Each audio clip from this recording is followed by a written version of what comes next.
In the heart of a lush African community lay a small town. The town of Apang had always been a peaceful place. Life moved at a slow and predictable pace, and the people valued community, faith, and tradition. At the heart of it all was Essie, a beautiful dark-skinned young lady with a natural glow of innocency and devotion.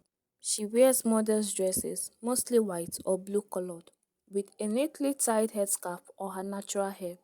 Her eyes are bright with conviction, and she had dedicated her life to serve God.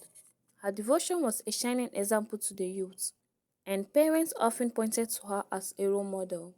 Essie, you are an inspiration to us all, said Pastor Ikenna, the church leader. Your devotion is a shining example to our youth. Essie blushed, her eyes cast downwards. Thank you, Pastor. I only do what the Lord guides me to do.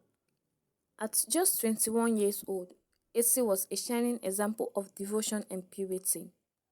While other ladies were preoccupied with the things of the world, Essie spent her days in church, cleaning, organizing, and leading the choir. On weekends, she could be found on the streets preaching the gospel to strangers. With a voice so powerful it melts hearts, parents loved her. Look at Essie, they would say to their daughters. Why can't you be like her? Always dedicated to what she does and serve God with all honesty.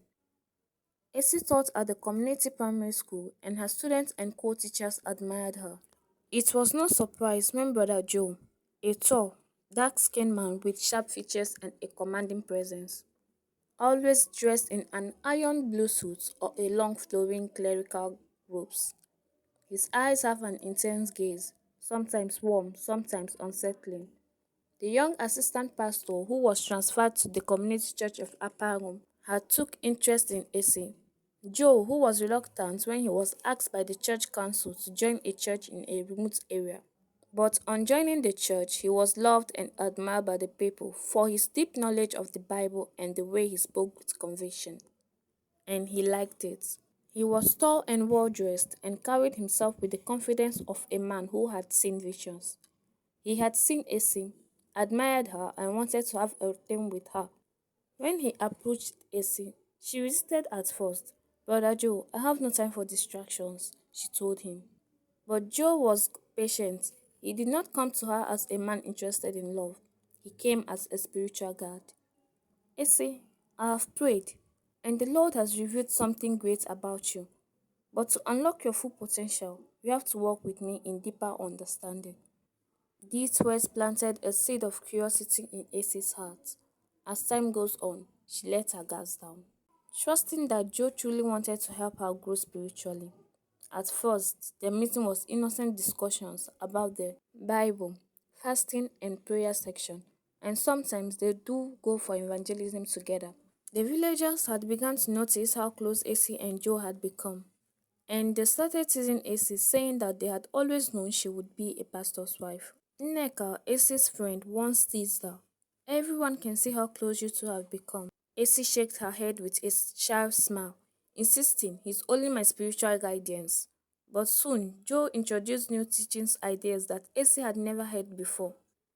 There are deeper mysteries in the spiritual world, he told her one evening, and some doors can only be opened through sacrifice. Essie felt uneasy, but after all the months she had spent with him, she convinced herself that Joe knew more than she did, and she accepted him as his spiritual mentor wholeheartedly. Amaka, on the other hand, had started doubting Joe's honesty and had felt he had a skeleton in his cupboard. I have this feeling that the young pastor is up to no good. You should mind how you spend time with him, Amaka warned Essie. Essie had known Amaka since they were in secondary school. Amaka, a lively, dark-skinned young woman, in her not-so-complicated world, she had always trusted her instincts. One night, Joe invited her to a special prayer retreat outside town. I will be going to the church headquarters for a prayer retreat, and I would like you to come along, he had said. This is not for everyone, so I would like you to come alone. Essie hesitated, but eventually agreed. That was the last time anyone saw her alive. Unknown to the Essie, the church, and the people, Joe was a ritualist who sacrificed the head of ladies to his altar in return for power to heal.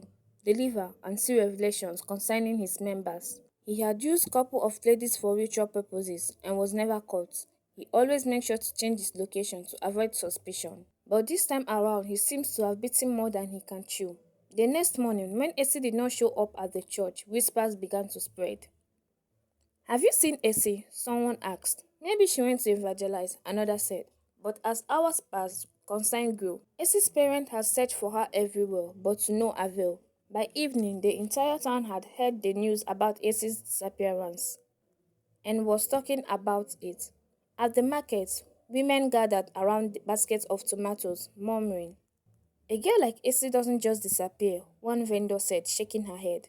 At the palm wine joint, men spoke in hushed voices. "What if something bad has happened to her?" one asked. By nightfall, panic set in. The pastor, church members, and even the town chief joined the search. People carried lanterns and torches, calling her name into the darkness. But the night remained silent. It was on the third day that a hunter made the grim discovery. Deep in the forest, near a deserted footpath, Acey's body was found. She was lying on the ground, motionless, her white church dress stained with dirt and blood. But what sent chills down their spines was that her head was missing.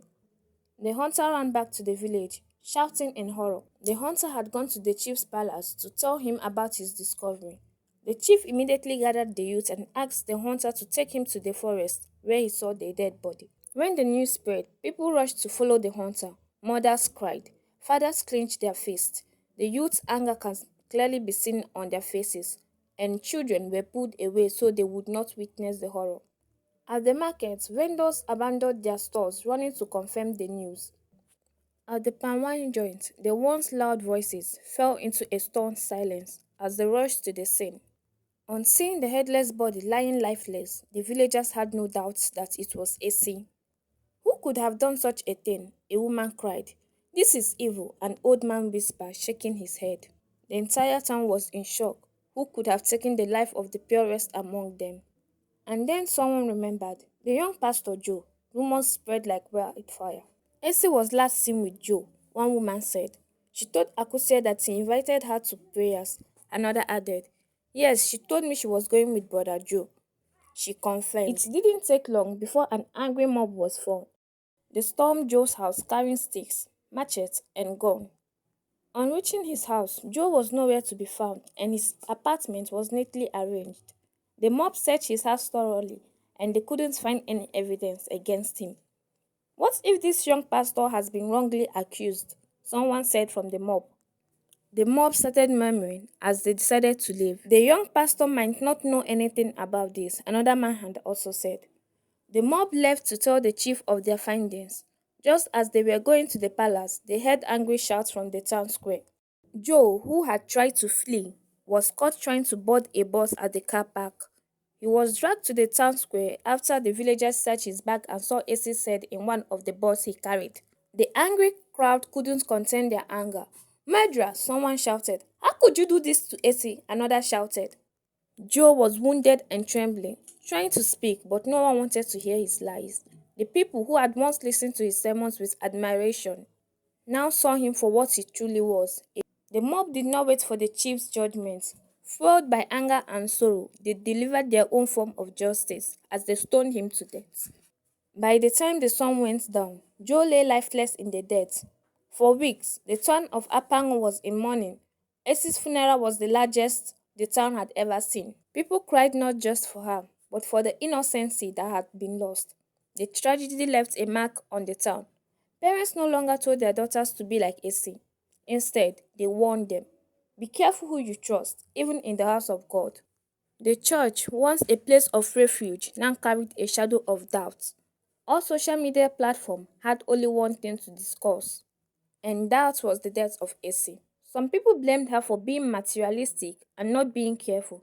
Some sympathized with her family, and some wished Joe had died a more cruel death. And as people moved on, one question lingered in the air like a haunting echo. How many more wolves still walk among them, waiting for their next victim? Daughters and sisters, wives were all warned to be careful, but no one tried to educate our sons, brothers and husbands. because if we can save our males, our females will be safe.